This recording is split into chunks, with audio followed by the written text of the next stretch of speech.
चंद्रपूर जिल्ह्याचा आरोग्यकणा मानल्या जाणाऱ्या शासकीय वैद्यकीय महाविद्यालयाची अवस्था सध्या अत्यंत दयनीय झाली आहे।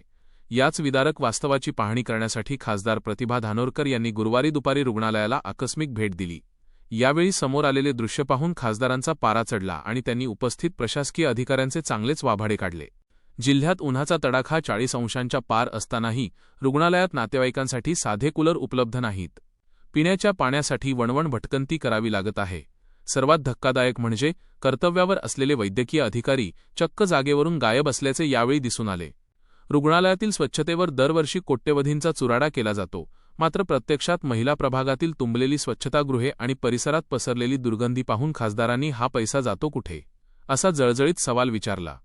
महिलांच्या आरोग्याशी होणारी ही तडजोड कदापि सहन केली जाणार नाही, अशा स्पष्ट शब्दांत खासदार प्रतिभा धानोरकर यांनी अधिष्ठातांसह इतर अधिकाऱ्यांना धारेवर धरले। रुग्णांच्या आरोग्याशी खेळणाऱ्या या ढिसाळ कारभारावर त्यांनी तीव्र संताप व्यक्त केला।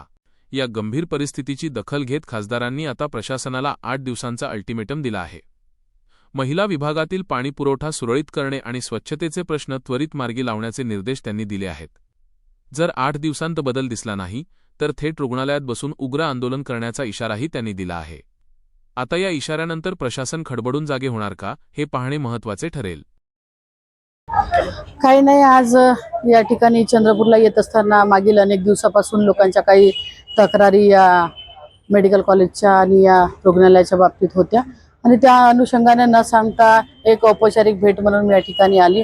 आपण पाहिलं असेल की जिल्हाभरातून जे गरीब सगळे पेशंट आहेत ते या ठिकाणी येतात आणि त्यांना बेसिक ज्या सोयी सुविधा आहेत त्या उपलब्ध या ठिकाणी झाल्या पाहिजे आणि त्याच्या संदर्भातच ही आजची विजिट होती। आपण बघितलं असेल की सगळे पेशंट ॲडमिट असतात, त्यांच्या नातेवाईकांची गैरसोय व्हावी नाही, त्यांच्यासाठी वॉशरूमची व्यवस्था असेल, पाण्याची व्यवस्था असेल, डिलिव्हरी वॉर्ड आहे, एक्सरेची मशीन असेल, नंतर ब्लड बँक जी आहे तिथं सुद्धा आपण विजिट केली की लोकांना या सोयी सुविधा वेळेवरती उपलब्ध होती की नाही। आणि या सगळ्या पाहणी दरम्यान आपण पाहिलं की सगळ्यात महत्त्वाचा विषय जो होता की साफसफाईचा, डिलिव्हरीच्या ठिकाणी सुद्धा जे नवजात शिशु त्या ठिकाणी राहतात त्यांना लवकर इन्फेक्शन होते आणि अशा ठिकाणी ज्यांनी साफसफाईचं कंत्राट या ठिकाणी घेतलं आहे त्यांची ती जबाबदारी आहे की काम घेतल्यानंतर ती जबाबदारी यशस्वीरित्या पार पाडली पाहिजे।